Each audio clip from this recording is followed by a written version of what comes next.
Hello everybody and welcome back to the Leeds Lens for another relegation wrap-up. And what an evening it has been for Leeds United. You'd have said yesterday was a pretty good evening for Leeds United, of course, with Leeds United picking up a 2-2 draw away at Chelsea. But you could also say tonight was also pretty fantastic. We know tonight Wolves managing to get a draw somehow at Nottingham Forest after Nottingham Forest got, a 2.8 XG tonight, had about 35 shots, missed basically a 6-on-1. That happened. Of course, Brighton losing tonight as well. We still have Crystal Palace losing as well. And of course, we didn't talk about it too much yesterday, but we will discuss West Ham conceding that 96th minute Sesko goal to only get a draw against Man United as well. I actually genuinely think when you look going into this week, you couldn't have asked for better results. If you said we were going to match Forest and West Ham's results going into this week, I'd have said, one, you're having a bloody laugh. And number two, I will snap your hands off. And that's what's ended up happening. So what a week it's been for Leeds United. And also, we've obviously gained a point on Spurs now. We've gone into 15th. Brighton haven't gained any more points. They lost away at Aston Villa as well. It has been, and Crystal Palace, as I said, are currently losing as well. So we might get closer to them. It is crackers. It's absolutely crackers. But it's really, I think, put a different complexion on the relegation battle. Obviously, I want to talk a bit about the impact of sort of Thomas Frank being sacked on Spurs as well. Because I do actually think now we're getting to a point with Spurs where I think I've said it all along, really, that you're in it till you're not. That's kind of been a quote that I've used. And I've believed it to an extent, but you always say, like, Spurs are probably going to be good enough to the point they'll get themselves out of it. I feel like that's constantly been the mentality with Spurs, and I think rightly so, to be fair, because they are really, realistically, quote-unquote, too good to go down.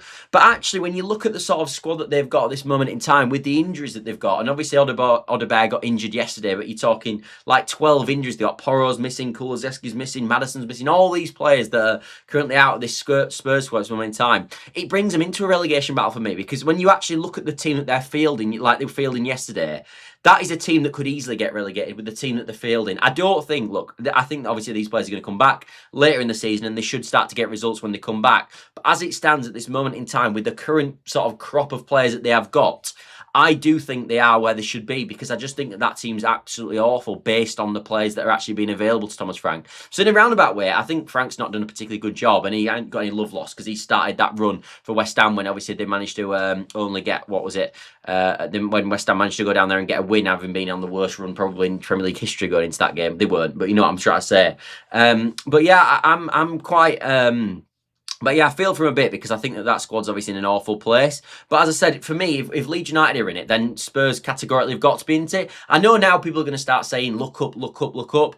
I disagree with this logic, though. I really do disagree. I understand what people are saying with that. And obviously we're now, I think we've got the same gap to sort of 10th as we have to West Ham in sort of 18th position.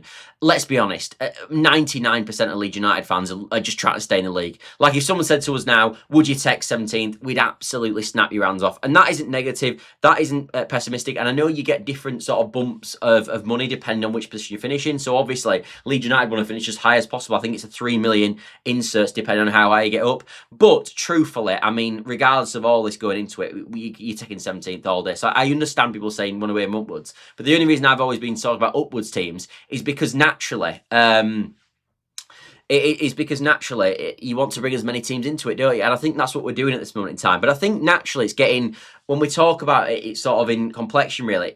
More teams are getting brought into it this year, fundamentally, because the points are ridiculously high. I mean, last time we got relegated on 31 points. And I think that year it was 36 points to stay in the Premier League. Because I think, obviously, Bournemouth won on the final day, and had they lost and Leeds United won, then they might have obviously got out of it, because that could have happened on the final day. But yeah, we went down, obviously, we could have gone down on 34 points, shall I say, stayed up on 34 points. But obviously, I think, Everton won. But on the final day against Bournemouth, and they stayed in the league. But there was 36 points. It's going to be way more than that this year for me. I know there's still people going sort of 36 to 38 points.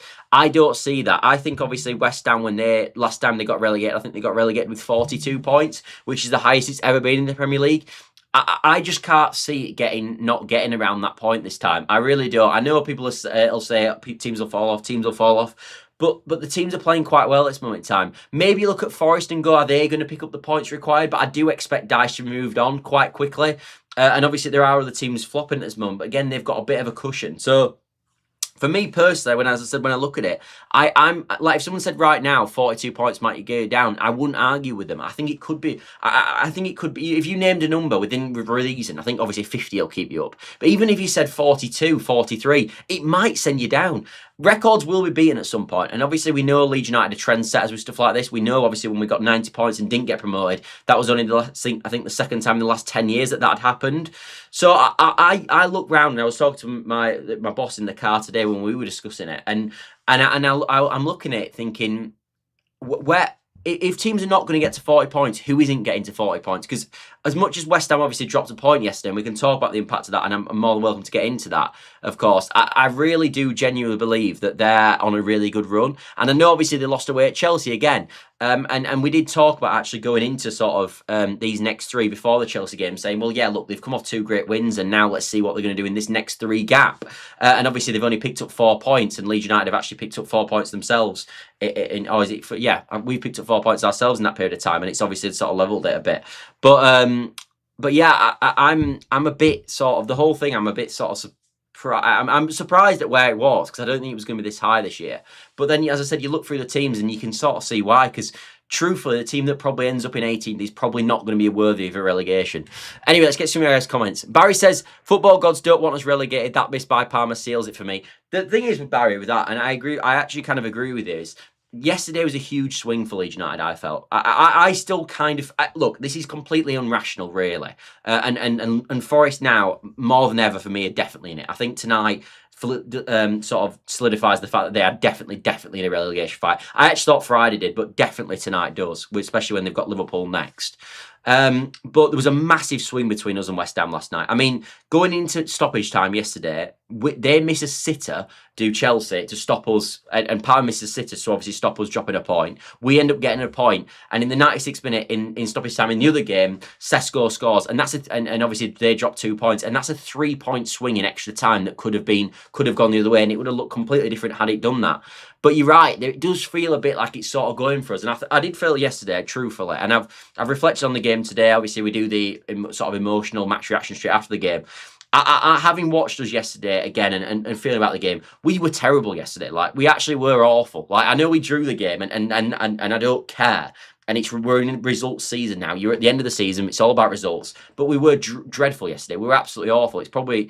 I think it's one of the worst performances we've done for a long time. I really do. And I'm not. This doesn't matter. None of this matters. But what I mean is, we were lucky yesterday to come out with a point. And this is where I sort of agree with Barry's point, because maybe it's going that way, mate. Maybe it is going that way. Gibson White, nice to see you in the chat, mate. Always nice to see you. It says, evening, pal. Can't grumble about tonight's results, mate. We cannot grumble. And is it still going on in the same way in terms of I've sort of Palace is still losing as well. Crazy results. Brighton sliding the art. I actually thought Brighton, from the bits I watched, we turned it over to watch a bit of Brighton Villa. I actually thought from what I watched, they were pretty good tonight, Brighton, to be fair. And Burnley have actually just won at Crystal Palace. I mean, these results are crazy, by the way. They are crazy. I almost need to rename this thumbnail sort of like what a day or something, rather than going down, because the results are crazy. Dyche attacks it. I agree. I think Dyche goes tonight. I do. I agree with you. I think he's going to get sacked. There was a report going around from Sammy Mockbell after the Leeds United game that sort of Marinakis was putting quite a bit of pressure on him, and every time you see them, it always ends up in a sacking for Sean Dyche, and I think that's what's going to happen. I do. And I actually think, and this is an interesting, I've just seen Barry put this in the chat as well, saying Forest are terrible. Watch the match. They're awful. And I actually think at the moment, when you look at sort of the teams down there, obviously Burnley won tonight, but they're definitely relegated no matter what. Wolves are obviously going to go down as well, no doubt about it. And then there's this mini gap with loads of teams in it. You've got Spurs in it, us in it. You know all the teams that are in it. They're all on the bloody thumbnail. But I actually think when I watch them, Forest are the worst. I do. I thought they were. I thought against us they were absolutely hopeless. I thought they were absolutely hopeless. And Sunderland losing as well. Well, maybe look. The thing is with Sunderland, they're at a points total now where it's just too high. Like, they're 36 points. I do understand the rationale that if we beat them, then obviously we'll be 3 points behind him. So I do get that, but I don't know. I don't see it in truth. Evening, wasting my evening watching Forest versus Wolves. Do you know, I actually didn't. I actually truthfully didn't watch the game. I've seen the highlights, and before I came on the show, obviously, because we had about 5 minutes before, so I watched a few bits, and obviously I've seen the match stats and stuff. But I actually thought, do you know what it is? I'm a football fan at the end of the day, and truthfully, would I rather watch Forest versus Wolves, or would I watch Man City, who actually play really good football and in a title race at this moment, playing against Fulham, who are, by the way, a miles better team than Forest all thing as well, and it's a better game of footy. And I'm glad I did it. But it sounds like you went through the pain, mate. So thank you for doing that. Dire game of football, but a good result for us. Brighton lose again above manager Spurs and still West Ham. Good results for this game week. Fantastic results all around. Our result was fantastic, and the other results have been fantastic. I mean, nobody's won, have they? Nobody's won. Literally, nobody's won. To be fair, we had our spine out in Pascal, Stack, and DCL. I agree, Gavin. I agree. I'm not slagging off the. When I say that was an awful performance, this is not me slagging off the team, because as I said, at the end of the day, we were talking at the start of the season, obviously, about performance levels and all that sort of stuff. I'm getting to the point now. There's like nearly 10 games left. It's results based business, mate. A draw's. I'm happy with the draw. And you're right. You're right to question that, because I think we struggled a bit in build up yesterday, and I think Pascal and Stack actually are both really, really important for build up. So you are right, and obviously DCL. Truthfully, Nemecha scored a great penalty, and he's quite a good ball striker actually, Nemecha, but he's not great holding the ball up. I thought he was pretty good. Do you remember we played Newcastle at home earlier on this season? I thought he was pretty good in that game at holding the ball up, but he's not good at holding the ball up, as a basically categorical fact in comparison to what DCL is. So hopefully DCL will be back, obviously, and he's only ill, so you would expect. I won't put him anywhere near the Brighton team, by the way, the Birmingham team, but hopefully he'll be back, obviously, going into the Villa game, because I actually just watched a bit of Villa, and I don't think they're that great either. Harry says Forest are terrible. Watch the match. Yeah, that's what I'm hearing, mate. Mackham's losing as well. Yeah. A Dyche sack soon. Marinakis may as well give himself the job. I know, mate. That'll be what they've had 3 managers already this season, haven't they? So that'll be on the 4th manager. I think Forest will do a Hail Mary manager appointment where they'll go. Do you know when we got in Allardyce? I think that's the next step for a Forest. I really do. I think it's a Hail Mary manager. Who would Forest get? I'm not even joking. I'm really surprised if Marinakis puts himself in charge. I'm not even joking. I am joking, that, mate. I don't think Marinakis will put himself in charge. Although it is quite a bit of a comedy gold in him, Marinakis. So maybe that was what would happen, but I very much doubt it. I must say, with we call this on the channel, and a lot of you guys have said this is not just a me situation with this. The way that Forest are run and the emotional outbursts of that man at Forest never lends well to a business. Like, in a business, if you're like, even in my boss today, I made a mistake to work today, and even my boss, the way he reacted, you can't be massively as thing. You've got to be rational, and in comparison to sort of how Farke and our board treat our football club, and in the way that they make sort of emotionless decisions, and then you look at the way Marinakis treats it. Yes, they were in Europe last year, and that's fantastic. And I think with an emotional sort of owner, you will get these spirals. It'll either spiral completely dreadfully, like you've seen this season, and you'll also have these massive up highs. But if you want long-term of build of success, I don't think the way that Marinakis runs Forest will lead to that. That's just my genuine opinion. I know some Forest fans love Marinakis, and I think they're going off him actually at the moment based on obviously decisions made this year. But I've always felt, and we've said it on the channel before, and as I said, a lot of you guys have said it as well, so it's not just a me thing, but we've all said that this emotional way that they run the football club ends in disaster. It always does. I know, obviously, Marinakis is a better owner than Radrazani, but look how emotional he was, and look at the poor decisions he made. Look at Victor Orta, look where he's at now. He's having a disaster in his other club that he's took over now. It really is. The worrying part about these managers getting sacked is that someone comes in and gets a tune out of some decent players. Well, I think that's what people are worried about with Spurs, mate. I do think that's what we're worried about with Spurs, because if Spurs now manager comes in and they don't get results, I think they're in serious bother. I really do. Strand loses, says Gavin. Nice one, mate. I love that. Jack says, even in Scott, Forest in deep bother. I know. I remember doing it, actually. It's one of them things I've probably got wrong this season. I remember doing a sort of, the first relegation roundup sort of video we did on this channel. I talked all about sort of Nottingham Forest in that. And I basically completely discounted from the relegation battle. But actually, if you looked even in the mainstream, I remember Jamie Carragher doing a piece, like a few days after, actually, when he was talking about the relegation battle. And he was the same, saying we might as well discount Forest. They're not in it. But you get to a point, don't you, where, as I said, you're in it till you're not. And like we talked about in terms of performance levels, Forest are definitely in it. That's the first game that actually Forest have played this season where I've been at the end sort of really, really hoping that Wolves hang on. That's the first time that's happened. Ashley says, I think it's a big one for us hitting the 30 mark with 12 to go, even though it's a 6-point gap. Psychologically, a gap to West Ham on 24 points now just looks a lot bigger. I agree. And I think you play, when you're really in it, Ashley, and obviously West Ham are in this position, and obviously so are sort of Forest, you play with a bit of naturally you're a bit tense playing football matches. The crowd's a bit tense, the players are a bit tense, whereas actually at the moment with us, because we've got this cushion, they can actually go with a bit of freedom, because yes, we don't lose any games, but if we were to lose at the moment, just a one-off game, it's not like absolutely cataclysmic for the season, because we've got that cushion, whereas you look at other clubs who are right in the thick of it. And do you remember when we were right in the thick of it early in the season? It feels every game just feels absolutely enormous. And not saying it doesn't at the moment for Leeds, but I think for the players, it's just nice when it's at the end of the season. They've just got a bit of breathing room when they're playing, so they can express themselves a bit and play with a bit more freedom on the pitch. And I do think we're seeing that with Leeds. I really, really do. And I actually think we got a draw kind of because of that probably yesterday. Ollie says Forest had 35 shots. I'd say about 4 or 5 of them tested Sarr. Wolves parked the bus. Only real chance came through Mane on the counter last minute. Is that right? One thing's put out with Marinakis picked up his blazer and walked straight from his comfy seat. Dive straight down the tunnel. Wonder what it means out. Well, as I said, Sammy Muckbell, who is this guy works for the BBC. He's actually as tier 1 as you can possibly get. And he was obviously saying naturally that there was pressure on him after the Leeds United game, which I think I agree with. To be fair, if I was a Forest fan, and obviously, and I do.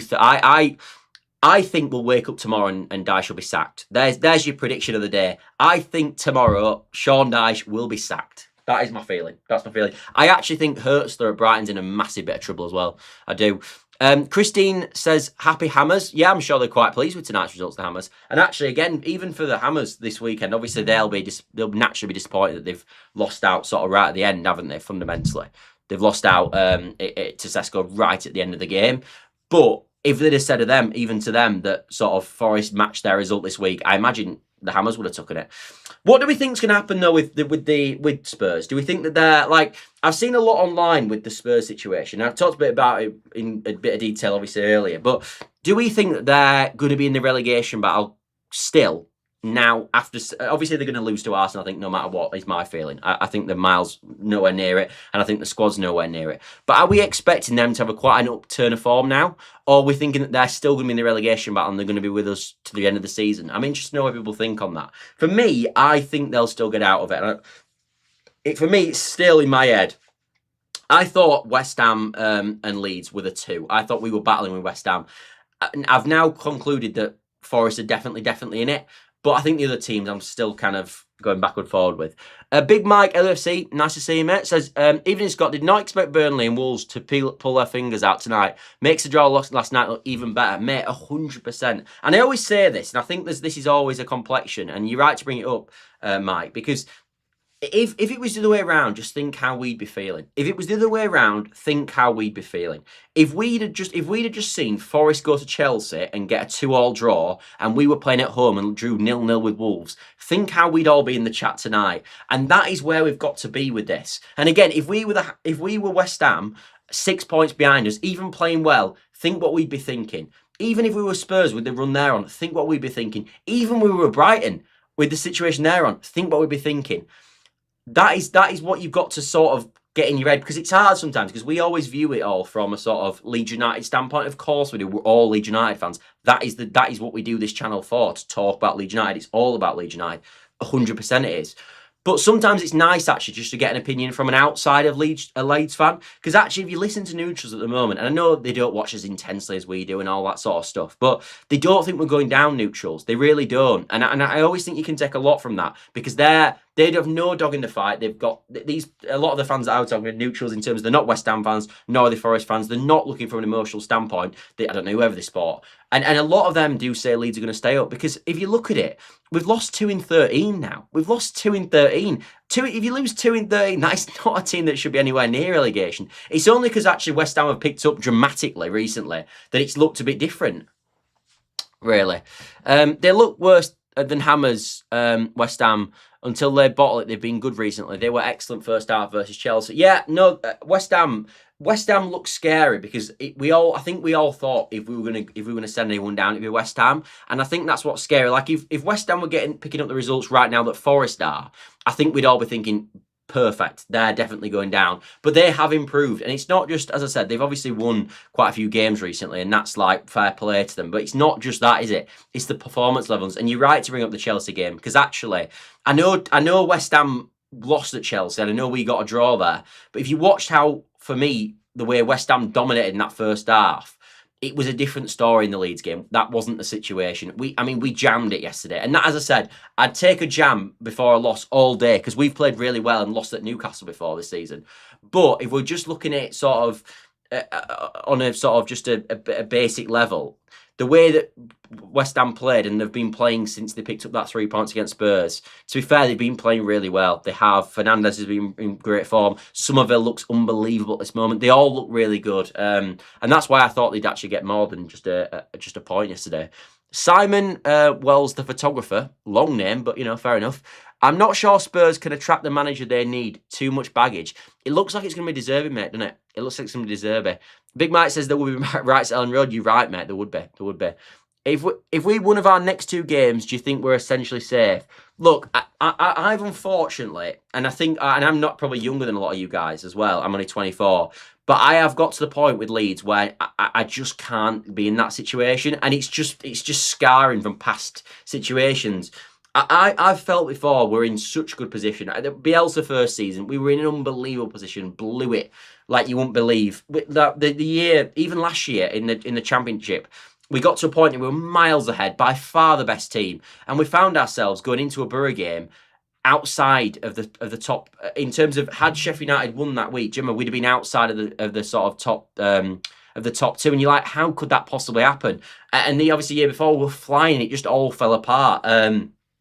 So unfortunately, mate, if we win one of our next 2, I'll love it, but I don't know if I can, until we're mathematically safe, or it's just looks utterly ridiculous. And if we're like a Sunderland ahead, I've just been programmed by Leeds United to know that even if you think it's over, with us it never is. So that's kind of where I'm at. Gavin says we're 6th off 18th and 6th off the top 10. Mate, it's crazy. But the reason that is, Gavin, is because everybody's beating everybody. Naturally, there's not 3 whipping boys at the bottom, but there is 2 probably still. I know they won tonight, Burnley, but there is 2 whipping boys. But it's meant that everyone's taking points off each other, so it naturally is all going to be much tighter. It is. Nottingham Forest next fixture, that's rough. Yeah, they are. They've got Liverpool next. Gipton White says, when we beat West Ham at home at the beginning of the season, I was surprised, as they have some good players. They do. I've always said this with West Ham, and I agree with it with Forest as well. These guys have got good players. They've got players. They've got individuals who are. We haven't got individuals as good as they have in terms of just like, for example, we haven't got a player who will sell, like Elliot Anderson in the market at the moment, for me, is probably an 80 to 100 pound footballer. That's probably where he is, and that's probably what he'll sell for if, obviously, Forest stay in the Premier League. We don't have a player that's 80 to 100 million pound in our team. We just don't. Like, we don't. We might have a better team chemistry, a better bond and all that. We don't have an individual like that. And in the same way with like Jared Bowen, if West Ham had sold Jared Bowen last summer, they'd have probably got 70 million, maybe 60, 70 million for him. When you look at sort of prices of wingers that are in around that age and have put the numbers he has, that's probably what you'd be looking at. Again, we don't have someone like that. We don't. We just don't. And there's nothing wrong with that. And I think we've got a team we've got an actual team where they've got a lot of individuals. And I think that's what everyone points to, and that's obviously based on the fact that when we recruited in the summer, and since Daniel Farke has come in, we've recruited for characters, and I think you see that every single day on the pitch. I thought we are a team full of characters, and it's massive if you want to stay in the Premier League. The amount of times we've seen teams that are not the best teams stay up because they've got characters and fighters in the team, and that's what Leeds United have, in my opinion. But we don't have the individuals like them. You're right. You are right. West Ham will be really kicking themselves. Threw away 3 points last week, another 2 last night, 100%. And then, pardon the pun, the hammer blow was nicking the point last night. Yeah, I know. I agree, Ashley. I completely agree. As I said, thinking the other way around, we'd be absolutely on a mare. We would. Easy says, Scott, Spurs finished 17th last season, above Ipswich, Leicester and Southampton's. The evidence suggests Spurs are crap. Yeah, it's funny, Easy, and I understand your point, mate, and you make a good point. I agree with you. I think I felt going into this season, and I think a lot of you probably did, that the reason Spurs finished where they did last year, and the reason probably Man United finished where they did, because they were only a few points ahead, was more because they were focusing on the European competition they're in, rather than that they were that bad in the league, if that makes sense. Like, you look at Man United, for example, they're in the top 4 now, aren't they? And last year they finished on like 42 points. And I think Man United probably have better individuals than Spurs, unfortunately for us. Well, fortunately at this moment anyway. But Spurs, I thought they'd easily been. I thought they'd probably be top 8 this year, top 6, something like that, and probably top 8 to be fair. So I just didn't see it, and I thought I put last year down in my head down to Europe. But you're right to bring it up. You are right. You're right. Gavin says City next. Yeah. Do you think Nuno? Oh no, we've got Villa next. Do you think Nuno Ange would have done a better job with more time at Forest? I don't know. I honestly don't know. I'm not sure on that. I think Nuno had said enough stuff to the point where he had to be fired. I think Nuno wanted the sack at Forest, if I'm being honest. The stuff he was saying in the press, you just cannot say that as a manager. You just can't. You will get sacked. Same happened with Maresca. Same happened with same nearly happened with Glasner as well. I think had Glasner not been the manager he was, maybe that would have happened. But I felt with what Nuno had said in the press, his job was untenable. Ange just never got on with the fan base, so he kind of had to go. The issue that they had is that they went it was obviously Nuno's quite a pragmatic coach, and then they went to Ange Postecoglou, who's the complete different thing. You've got pragmatic to just completely system-based, one system, and we'll play this number no matter what. And then when Ange didn't work, they went all the way back to a complete pragmatist to get in Dyche. What they should have done, Forest, and this isn't a Forest chance, so I don't want to talk too much more about them. But what they should have done is gone for someone in between. They should have got Marco Silva out of Fulham for me. And I think based on the fact they're in the Europa League, I think they could have probably got Marco Silva out of Fulham, and they could have just paid the compensation fee, because I think he's a nice balance between. He does give you defensive stability, but he also can teach like an attacking team as well, can coach attacking principles, and I just don't think Dyche can do it. I think it's so obvious to me, even when you listen to Sean Dyche, that he's just not a very basic coach, because if you listen to any of his press conferences, every single time, all he ever says constantly is talks about the basics. If you watch, literally when they win, they'll say, oh, what fantastic play did today. And he went, yeah, but what I'm happy with is we did the basics really well. And then when they lose, they'll say they didn't do the basics well. And that happens every time with Nottingham Forest, with Dyche. And it shows to me the reason Dyche says that is because he doesn't have anything else. That is kind of it. But we'll see, won't we? Because they're in a bit of a predicament now. West Ham beat Burnley last week. Yeah, they did. Frank Lampard's Coventry City bottling the league. Yeah, well, they're not doing well, mate. They're not doing well. Truthfully, we've got bigger fish to fry, aren't we, at the moment? I did think, Gipton White says, I did think 36, 37 would be enough, but probably 41, 42 now. Yeah, I did, mate. I thought, I didn't think we'd get to a point at all, at any point, where we were saying that 40 might not be enough. I thought we might get to a point where we thought 35, 36 won't be enough.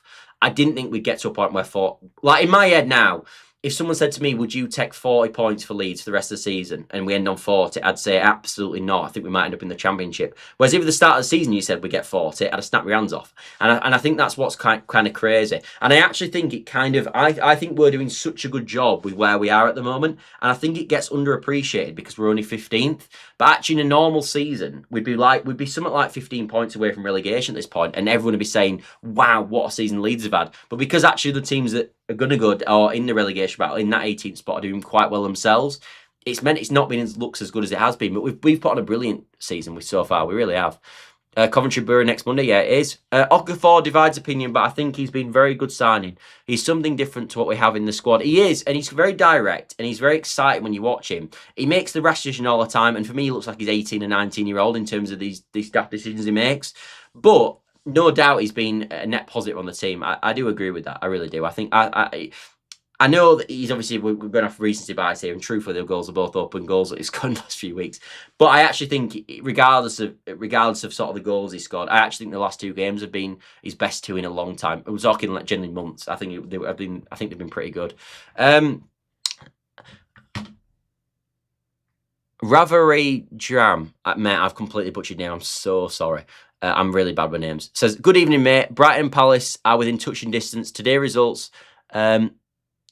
argued well for us. Hope we make the best out of the next few games. Yeah, look, the thing is with Leeds, and I'm still with this.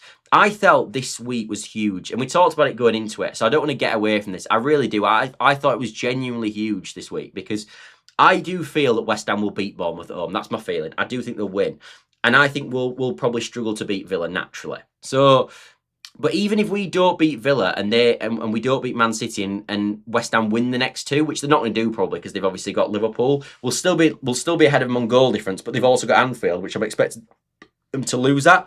So if they just beat Bournemouth now and lose to Liverpool, and we even lose the next two, we're still 3 points ahead going into the last 10 games. And if anyone said that a few months ago, I'd snap your hands off. So it was a good. Whereas obviously, had we lost last night and they lost, and they obviously lost, then it would have been kind of different. Spurs should have kept Ange. He had enough credit in the start of the season. My bet is they go Poch or De Zerbi. I think they'll go De Zerbi. Frankie's a good manager, just wrong club. Yeah, I actually agree with that. I don't think I now want him as Leeds manager though, which I potentially would have said I definitely would have said in the summer. Spurs think Poch is the answer to everything. I do think Poch is probably a good appointment for him. I do think that, to be fair. Chelsea fans are still crying about the handball last night. Can you imagine if the boot was on the foot? There would be a global outrage. Get over it and stop crying. I agree. I agree with you. I didn't think it was handball at all. I really didn't. Mackham's on course of 4 defeats in 7. Yeah. Villa scrapping results at the moment. They are, Gavin. They are, and that's. I thought going into this 3-game run that actually Chelsea was the hardest of the three. They were absolutely flying under Rossini. And actually, to be honest, if you all watched Chelsea last night, I actually thought they played really well. Actually, I did. I thought they played really well. It actually reminded me. Do you remember when last season, when in the first game of the season we played Portsmouth at home and drew 3-3? It actually reminded me of that game a bit, and it felt like we were the Portsmouth in that situation. Like, Leeds were absolutely brilliant against Portsmouth and managed to draw 3-3, and I actually thought Chelsea looked really, really good last night. And even the way they were trying to break down the press and how fast they moved the ball, it looked really good. I did think they looked really good. So I think they've got probably a good season ahead, but, you know. Mackham's on course. Yep, I've read that. But Villa, what I was going to say with that is, but Villa, obviously, they are in a bit of an issue at the moment. I think they are.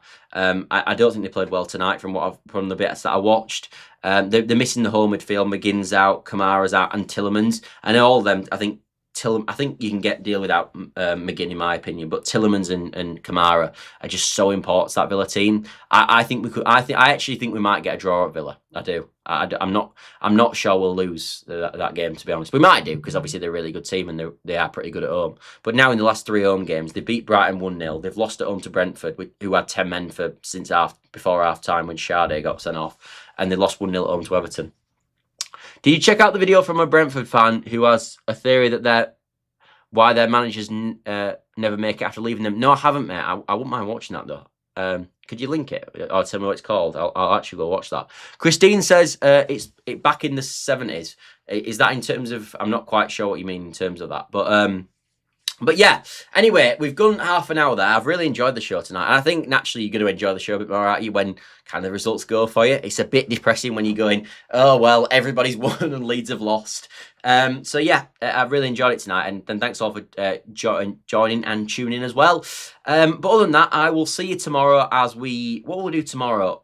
I don't even know. We'll find some Leeds United news to talk about. Of course we will. I've sold it really well. Watch the show tomorrow, people, because I ain't got what else to say. But yeah, we will be back at the normal time tomorrow at 8 p.m. So if you are about, I shall see you later. The overlap with Ange should be good tomorrow. Yeah, I might watch that in the car on the way to work.